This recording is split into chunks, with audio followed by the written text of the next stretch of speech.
You're listening to The Andrew and Troy Show.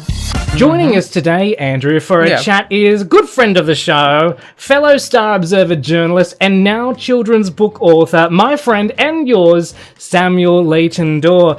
Samuel, welcome to the show. Hello, thank you for having me. My absolute pleasure. Now, we've got you on the show to talk about your children's book, which is beautifully titled, I Think I Am a Poof. Now, it's such a great book. It is. Thank you. Why a children's book about coming out to your parents? I think I wanted to try to write the children's book that I would have loved as a child, which I didn't have, and which I couldn't see available in the same way I wanted to write it. So, trying to fill that gap, I guess, in the market. Nice. And is it based off, like, real-life events? Is this how you came out to your dad? Yeah, no, it's pretty much inspired by my coming out to my dad when I was about... I came out when I was about 15, but my dad was really, really supportive and open-minded to it all, which I know isn't the case for a lot of people, but I kind of wanted to write like a little fairy tale about a dad giving advice to his son after coming out. And did he give you the advice that's actually in the book, which is you'll be like super stylish, you'll collect be successful? Not word for word. Not word for word. I'll become a business executive. Still waiting for the big house. Yeah, the big house. That was what I was going to get next. The big house would be perfect. I guess he was aware that things would get a little bit harder at school once I came out, and he kind of, opened my eyes to kind of what I should expect and what was happening already. But he also kind of took me out to see films that had gay actors in it, and kind of let me see the good side of it too, so I could see life beyond high school. Well, it sounds like you have an amazing dad. Yeah. Oh, can I adopt your dad? Not that I'm saying mine's bad, but mine never did anything like that. My dad, it's the best. The only thing we've ever talked about, especially when it comes to the birds and the bees or anything, was, it goes in there. And that was with girls. Okay. That was I was going to say, was the he only conversation. pointing to someone's ass? No, it was just about girls. That was it. That's the only conversation we've ever had about sex. And I've never had those sorts of conversations with either of my parents. No. They just kind of accept it and move on. Yeah. The biggest thing my dad did was to teach me how to shave. Really? Which was terrible because I learned how to shave properly from gay men after the fact. I didn't have any facial hair, so I was like 19, so it was kind of a bit... Oh, you're lucky. You're lucky. Now, look, the children's book that you've written, I Think I'm a Poof, you released it around Mardi Gras, just before Fair Day, and I've noticed you've had a lot of international recognition for it. Whereabouts in the world has the book gone?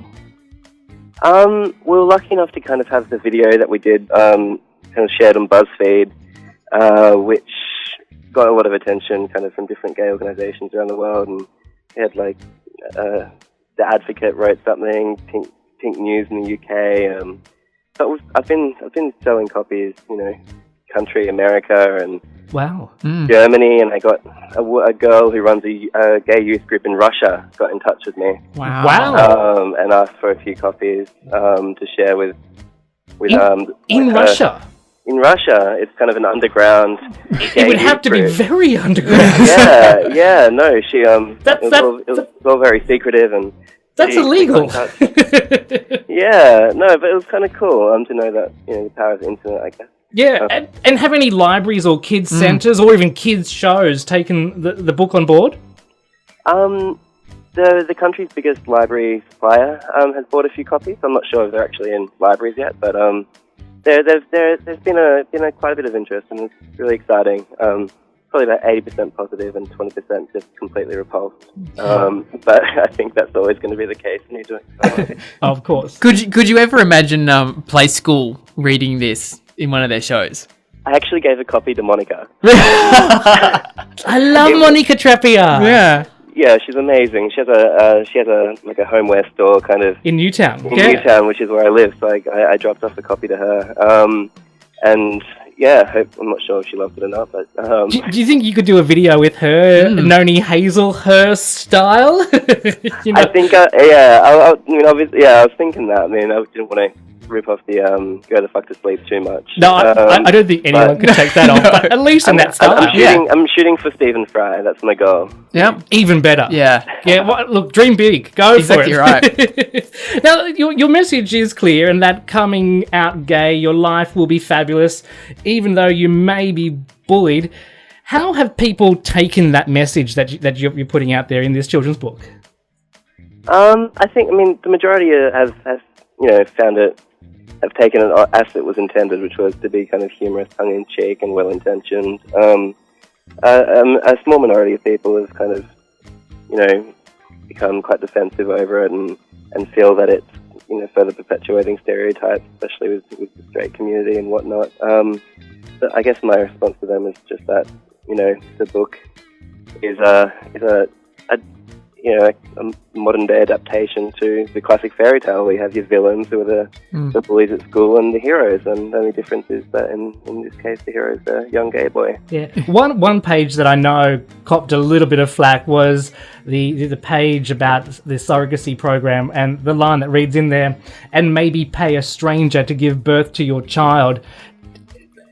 Did you see the flack that you got online about that one?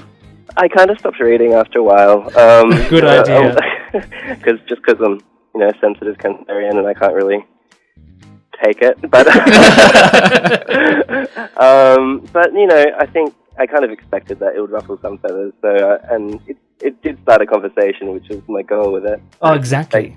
Got to take the good with the bad, but it's just a fact of life. It's just kind of making it a bit funny, I guess. I mean, we gay men, if you want to have kids, you can either adopt or you can pay a stranger to give birth to a child.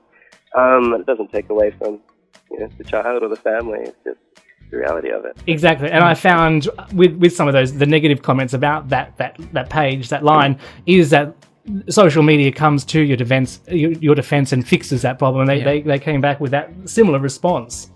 Now, is there a chance for a second children's book? I'm actually working on another one at the moment called Kenneth the Super Duper Fabulous Koala, which is about... Say that 10 times quickly. It's kind of like my take on Blinky Bill, I guess, except the koala leaves to New York City to pursue a career in cabaret. Cabaret singing or dancing? Bit of both. Koala. Wow. Yeah. Very talented. That's going to be interesting. And will you get the same illustrator to do your next book? I've actually got Adriana Picker, who did all the costume illustrations for Great Gatsby. And wow. She's really incredible, and I've worked with her once before, and I kind of, Look at you shooting high and getting all the big names in on your little projects. Yeah, well, what can I say? I got to bring somebody in who has some kind of name. Well, we've got a book here in front of us, and I bought my book online as soon as you went You're public. The first customer. I was. How exciting! How exciting! How many books have you sold? Have you sold all your all of the available copies? Because it was a limited edition. Yeah, they were. We're nearing 500 sales, which is about half of our stock, which is in the last month. Wow. Which is good. I mean, it's kind of, I think I found that it's always kind of hard to get people to buy a product even though they might like it. But I'm told that many picture books in Australia only have a print run of 500 to start with. So considering it's all independent and self-published, that's phenomenal. It's a great achievement. And of course, $1 from every book sale goes to charity. Yeah, no, we're donating $1 from every copy to QLife, which is the Australia's first national kind of queer youth helpline. We're not doing a dodgy Mel Gibson. We're actually you're actually donating, putting it all through, which is great. So that's $500 there to charity, to QLife, which is phenomenal. And I've got to ask, Samuel, what's your favourite page in the book? I kind of love only because it's provocative and. I'm the sensitive provocateur. The average life of the wife and nothing too great. when talking about the fiery ends of the bully at school. Yeah. So where that straight bully ends up on a couch with his wife in his underwear with a beer gut.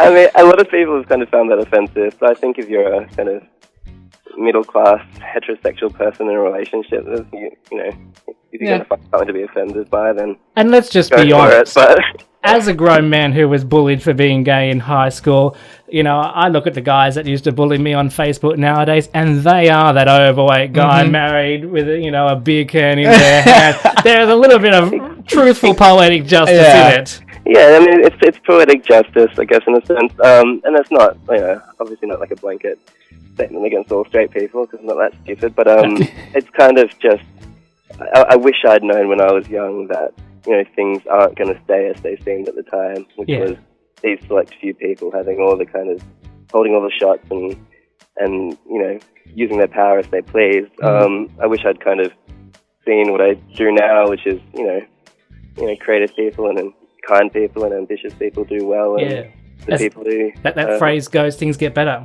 Yeah, and the people who bullied, you know, not in all cases, but a lot of the time they don't do so well. Exactly. So. Now, final plug. As I said before, I have my copy. Where can anyone listening grab theirs from? It's available now at ithinkimapuff.com, which seems fitting, I guess. ithinkiamapuff.com. Beautiful website. I bet you it was hard to get that domain name. Yeah, no, it was very in demand. Fantastic. Thank you so much for joining us on the show, Samuel. And we'll have to get you on next time when the next book comes out. Right. No, that'd be great. Thank you so much for having me. Tune in to The Andrew and Troy Show, weekdays from 5 p.m. on OX Gold. The Andrew and Troy Show on OX Gold. We're going to be driving you home.